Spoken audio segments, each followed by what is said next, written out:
Do you ever find yourself paralyzed by simple decisions? Here's what you can do.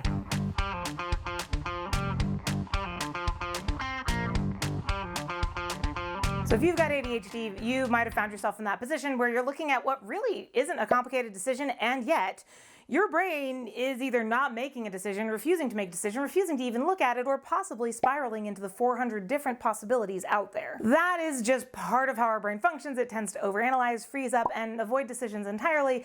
Decisions do require us to lean on something called executive function, which tends to be maybe not functioning at the highest level possible for individuals with ADHD for a host of reasons. But in this video, I'm going to break down a 3-step system that will hopefully help cut through some of that stuck feeling and hopefully help you avoid that guilt spiral. So let's break down why the ADHD brain can struggle so much in terms of making decisions. And a huge piece of this comes down to understanding the cognitive load and working memory challenges. So the cognitive load is this idea that basically your brain is kind of like a computer, and every thing that's going on is like a piece of software running in the background eating up your RAM. When you have a browser open with 400 tabs, not saying that I'm doing that or anything, but when you have that browser open with 400 tabs in your brain, in other words, you've got you're registering your clothing and the carpet and the loud music and the this and the that, you've got basically eating up all of your RAM, and we literally don't have the capacity to be able to make a ton of decisions because our brains are just overwhelmed.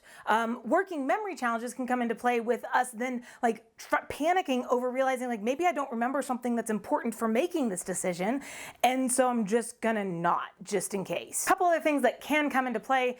There tends to be, especially in ADHD brains, a larger fear of failure or regret, which leads to these tendencies for perfectionism, which can create this really awful stuck point of we need things to be perfect, but we also tend to be a little bit impulsive, which creates this decision gridlock. And the last thing that can come into play is, because the ADHD brain is processing so many things all at once, is that a lot of times our brain will go down this spiral of what if I make the wrong decision, and what happens then? And if I feel bad about it? And we tend to lean towards the catastrophizing side of things instead of realizing that most decisions, you make the decision you want to make, and then if you need to adjust course later, you can. So here's our 3-step formula, and I'm gonna be totally upfront with y'all.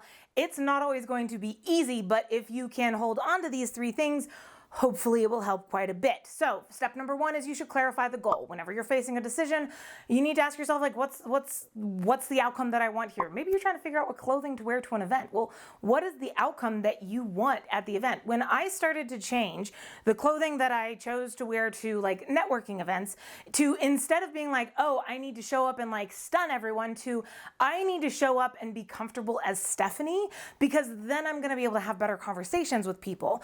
When I clarified what the goal really was, it changed how I was making that decision. It changed the parameters I was looking inside of to one that I could live with a lot better. Keep in mind, your goal is to think about, what am I aiming for today? You don't need to be worrying about 10 years from now. I want you to just think about today, especially if you're dealing with a lot of analysis paralysis and decision paralysis. I want you to just think about what do I need today? What's the goal today? Because right now the goal is for you to get taking action and break this paralysis point. Number 2, once you've clarified what the goal is, I want you to choose the simplest path forward. If the 2 options are relatively equal for accomplishing that goal. So let's say you're looking at 2 outfits and your goal is to be comfortable at this networking event so that you can do well at the networking event. Then the goal is so pick which of these is a simpler outfit to wear. Both of them are going to accomplish the goal. Which one is simpler to put on and to wear? If you're still stuck on this one because maybe your decision is a little bit harder than choosing the outfit to wear, you could use something like the 10-10-10 rule, which is, how will I feel in 10 minutes? How will I feel in 10 days? And how will I feel in 10 months? Now, I know this is kind of going against that what's most important today thing, but remember that what's most important today thing was your goal, and this is you trying to choose the path to the goal. You may realize, especially as you go to in 10 days or in 10 months, that you probably won't actually care that much about this decision. So especially if, for example, you're trying to choose something that is a little bit more complicated, like whether or not to hire a new person for your team, whether or not to implement a new strategy or a new tactic. If you are looking at 2 tactics, which in this case may be implement the tactic or don't, you ask yourself, what is the goal today? Well, if the goal today is to set your company up for tomorrow, and you say, well, implementing this definitely will do that, but not implementing it may open me up to more opportunities down the road, you ask yourself, which one is easier for me, right? right? Is it going to be easier tomorrow if I have this thing running, or easier for me tomorrow if I don't? And then the last step here is to just take imperfect action. Remember what I said earlier, even if you make the wrong decision, you can course correct down the road. A lot of people feel like once I do something, it's forever. And to an extent, I can kind of see that, but to a very large extent, no. You just need to take action and get things going. Perfection is the enemy of progress. So make reversible decisions, or decisions that you can course correct on quickly. Don't sit here and agonize over whether or not you should film this video or that video. Pick the one you're more excited to film, throw it out there. You can do the other one later, or you could record it instead if you decided you want to. You still have the previous video to send out. If you are really stuck, there's a couple of extra little things you can try. One is you can use a timer. Try and make your choice. Give yourself 2 minutes and say at the end of 2 minutes, I have to make a decision. So I'm going to jot down all the things I think I need to consider, and then I'm going to go with my gut. I'm not even going to read through the page again because I just wrote it down.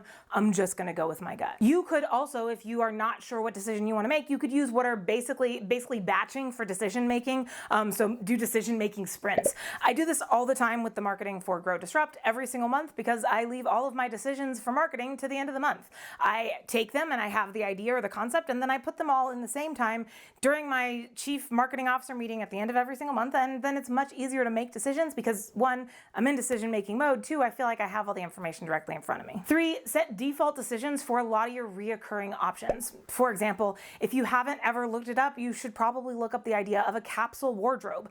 You have to choose what you're going to wear every single day. Maybe you're not the kind of person who can do a uniform every single day. For me personally, partially because of my ADHD, like I can't wear the exact same thing every single day. I don't want to wear a black sweatshirt on top of jeans. Like that just doesn't work for me. It's very disengaging. But I can set up a capsule wardrobe where I say, okay, I'm going to have boots and black pants and some sort of colorful shirt, and I'm going to wear pearls.